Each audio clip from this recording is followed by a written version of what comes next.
Salam Aleikum everyone. Thanks for watching. If you are watching this video, it's because you are interested in learning how the Shia Muslims pray. And I just want to quickly apologize. I did just lose my voice and I'm recovering from a cold.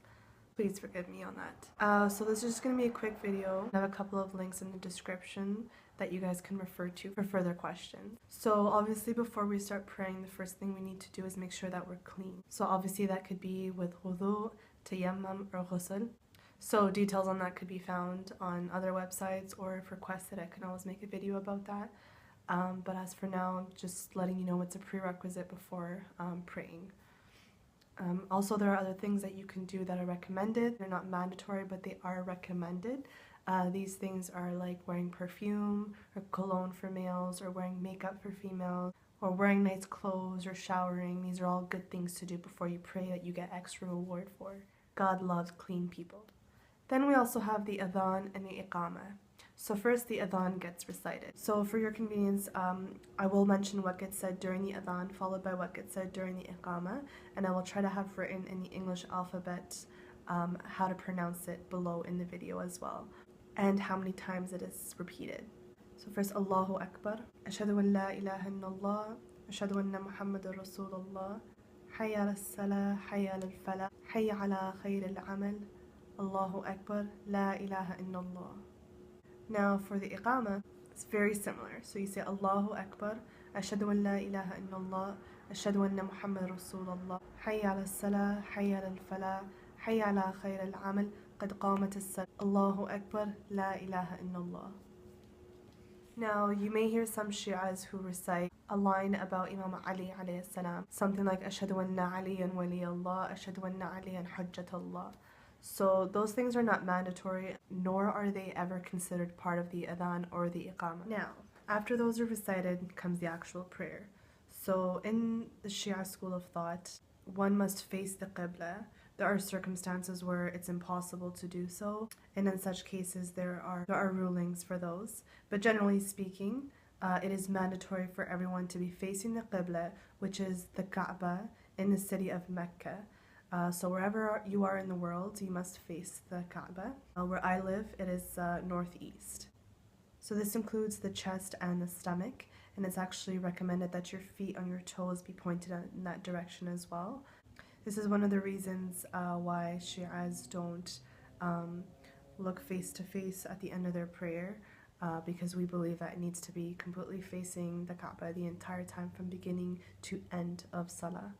And next, one should be covered in their hijab as they would be when they are facing strangers. So for women, their headscarf and covering their entire bodies and their figures, except for the hands and the face.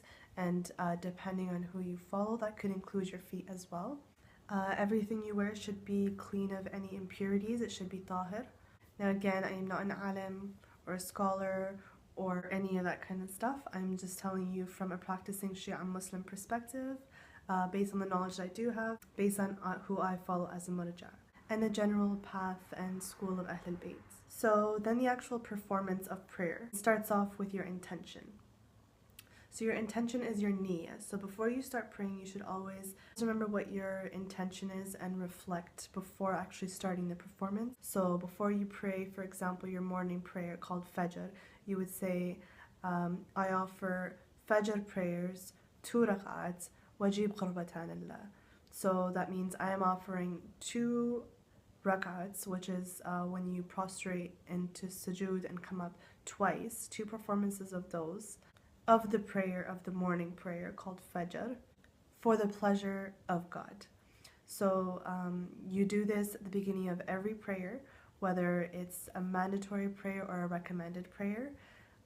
The only difference is you would clarify which prayer you are praying during that intention. So you should do this for all your wajib, also known as your mandatory prayers, or you can do this for your recommended prayers and clarify that these are just recommended prayers I'm doing.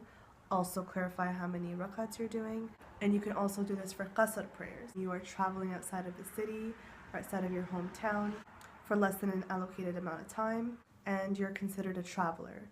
God doesn't want prayers to be a burden on us. So when we're traveling, we have many things to worry about, especially in the time of the Prophet. Traveling was not easy at all. when they used animals and they were in the desert for days and days and days. Now it's a much more easier, but so for those of you who travel a lot, you realize there is a lot of distress that comes with traveling. So in order to be able to maintain your mandatory prayers, God has made it a little bit easier on us. And lastly, you can do this for your qada prayers, when you miss a prayer and you're redoing them. Okay, so just to clarify, there are 5 prayers: Fajr, Dhuhr, Asr, Maghrib, and Isha, starting in the morning, in the afternoon, and the night/evening time. So after your niyyah and you clarify which prayer you're doing, you then follow up by your takbir al-ihram. So you say Allahu Akbar. So this follows into starting with your recitation of Surah al-Fatiha, the first chapter of the Holy Quran, followed by another surah of your choice. Then you go into ruku and you say Subhanallah, Subhanallah, Subhanallah, Subhana Rabbil Azim wa bihamdi, and you get back up. Here you say Sami Allahu liman hamida before Allahu Akbar, and then you go into sujood. In sujood you say Subhanallah, Subhanallah, Subhanallah, Subhana Rabbi ala wa bihamdi, and you get back up.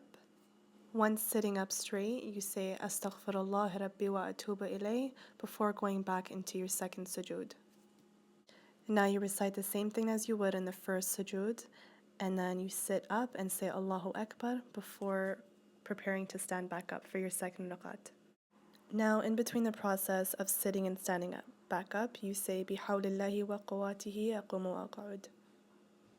Now on to performing your second rakaat in the same manner as performing your first rakaat, but this time you end with qunut, which is a dua. Here I fast forwarded just because it is performed the exact same way as the first one. The only difference is after the second sujood, you sit back up and you go into Tashahhud.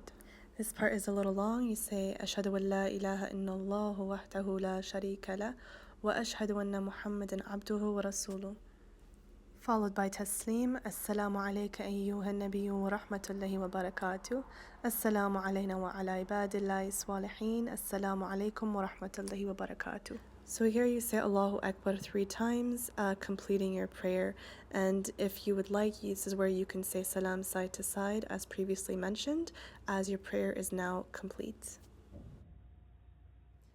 So I hope that was somewhat useful to somebody out there.